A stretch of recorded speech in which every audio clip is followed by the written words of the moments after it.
Antik dünyanın 7 harikası olarak bilinen muhteşem sanat ve mimari eserler, insanoğlunun yetenekli olduğu, yaratıcılığın, hayal gücünün ve katıksız sıkı çalışmanın bir kanıtı olarak hizmet etmektedir. Aynı zamanda, insanın anlaşmazlık, yıkım ve muhtemelen süsleme kapasitesinin hatırlatıcılarıdır. Eski yazarlar 7 harika listesini derler derlemez, hangi başarıların dahil edilmesi konusunda tartışmalar yaşasa da, orijinal liste Bizanslı Filon'un MÖ 225'te yazdığı bir eserden gelmektedir. 7 harika listesinin günümüze ulaşan en eski kopyası ise, MÖ 140 civarında, Sidonlu Antipater'den gelmektedir. Karşınızda dünyanın 7 harikası. İyi seyirler. 7 numara, Büyük Giza Piramidi. Yapım yılı, MÖ 2650 ile 2500 yılları arası. Yapan, Mısırlılar. Mısır'da Kahire'nin kuzeyi, Nil Nehri'nin batı kıyısında, Giza'da bulunan Büyük Piramit, antik dünyanın günümüze kadar ayakta kalan tek harikasıdır. MÖ 2700 yılları arasında inşa edilen, 3 piramit grubu olan Kufu, Kafra ve Menkora grubunun bir parçasıdır. En büyüğü ve en etkileyicisi, 13 dönümlük bir alanı kaplayan ve her biri 2 ila 30 ton ağırlığında, 2 milyondan fazla taş blok içerdiğine inanılan, Büyük Piramit olarak bilinen Kufu'dur. Büyük Piramit, 4. Hanedanlığın 2. firavunu Kufu ya da bilinen adıyla Keops'un mezarıdır. İlk inşa edildiğinde Büyük Piramit, 145,75 metre yüksekliğindeydi. Yıllar içinde tepesinden 10 metre kaybederek, 135,75 metreye düşmüştür. 43 yüzyıldan fazla bir süredir, dünyanın en yüksek yapısı olarak yer almış, ancak milattan sonra 19. yüzyılda yüksekliği aşılabilmiştir. Kenarlarının eğim açısı, 51 derece 51 dakikadır. Her iki tarafta pusulanın ana noktalarından biri olan, kuzey, güney, doğu ve batı ile dikkatlice yönlendirilmiştir. Piramidin yatay kesiti karedir ve her bir kenarı 229 metre uzunluğundadır. Kenar uzunlukları arasındaki maksimum hata, şaşırtıcı bir şekilde %0,1'den azdır. 6 numara, Babil'in Asma Bahçeleri. Yapım yılı, MÖ 600. Yapan, Babiller. Asma bahçeleri, şimdiki Irak'ta bulunan, karısının yeşil yerler ve dağ çevresine tutkusu olması ve onu memnun etmek için, 2. Nebukadnezzar'ın inşa ettirdiği kabul edilmektedir. Bizanslı Strabon ve Filo, bahçeleri görerek şunları söylemişlerdir. Bahçe dörtgendir ve her bir kenarı 4 metre uzunluğundadır. Kareli küp şeklindeki temeller üzerine oturan, kemerli tonozlardan oluşmaktadır. En üstte teras vardır, çıkış ise merdivenle sağlanmaktadır, şeklinde söylemişlerdir.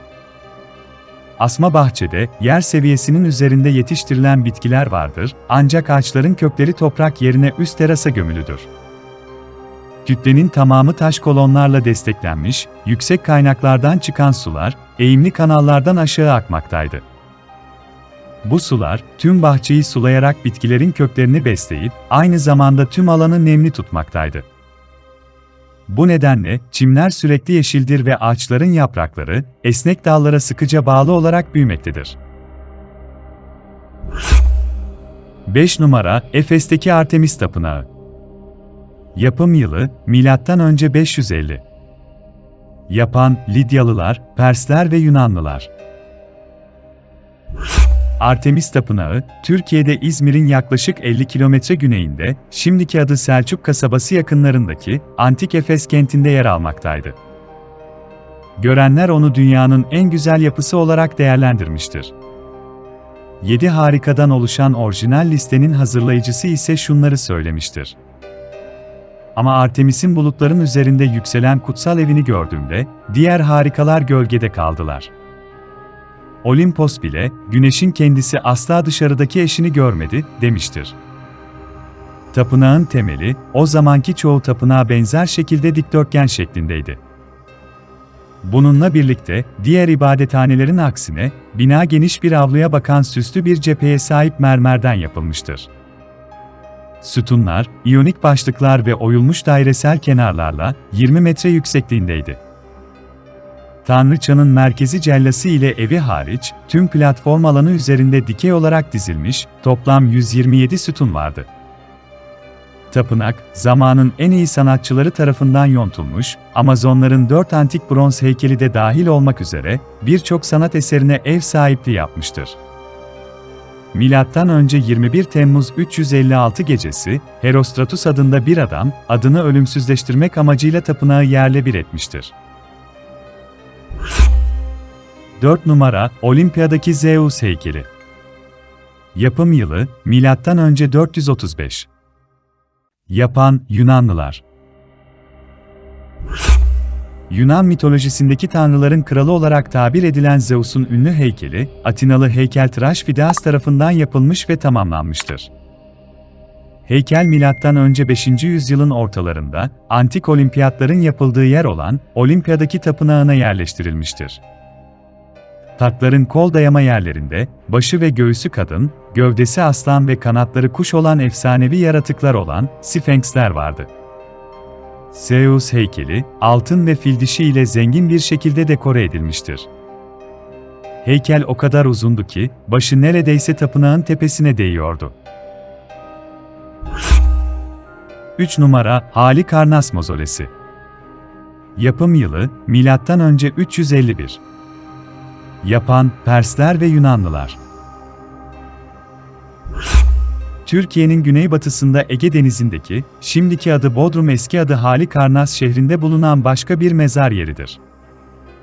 Masif mozolenin, tamamen beyaz mermerden yapılmış, yaklaşık 40 metre yüksekliğinde olduğu düşünülmektedir.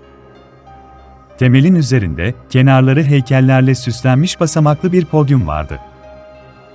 Mezar odası ve beyaz kaymak taşından, altınla bezenmiş lahit, podyum üzerinde yer almakta ve iyon sütunlarıyla çevrelenmektedir. Mozolenin üzerini 4 atın çektiği bir araba heykeli süslüyordu.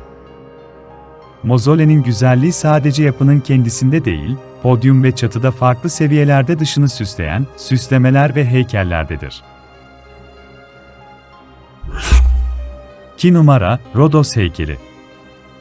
Yapım yılı, milattan önce 292-280 yılları arası.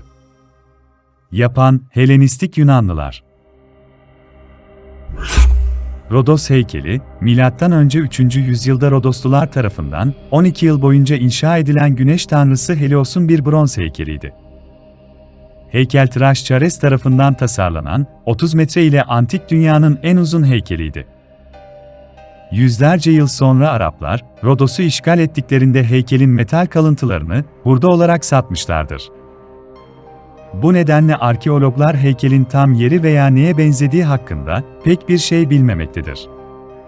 Çoğu kişi, güneş tanrısının bir eliyle meşaleyi kaldırırken, diğer elinde mızrak tutarken çıplak durduğunu tasvir ettiğine inanmaktadır. 1 numara, İskenderiye Deniz Feneri. Yapım yılı, milattan önce 3. yüzyıl. Yapan, Helenistik Mısırlılar. İskenderiye Feneri, şimdiki Mısır'ın İskenderiye şehri içinde bir burun olan Antik Feros adasında bulunuyordu. Antik dünyanın 7 harikasından sadece birinin mimari zarafetine ek olarak pratik bir kullanımı vardı. Bu pratikliği sayesinde denizciler için büyük limana güvenli bir dönüş sağlamıştır. Yüksekliğiyle mimarları, gizemli anısıyla da birçok bilim adamlarını büyülemiştir. Aynanın yansıması, kıyıdan 50 kilometre uzakta görülebiliyordu. 6 harikadan en son kaybolan ise, İskenderiye Feneri olmuştur. Arkeologlar, üzerinde deniz fenerinin tasvir edildiği antik sikkeler bulmuşlar, bunlardan yapının 3 katlı olduğu sonucuna varmışlardır. Deniz fenerinin yüksekliğine ilişkin tahminler, 60 ila 182 metre arasında değişse de, çoğu modern bilim adamı onun yaklaşık 55 metre uzunluğunda olduğuna inanmaktadır.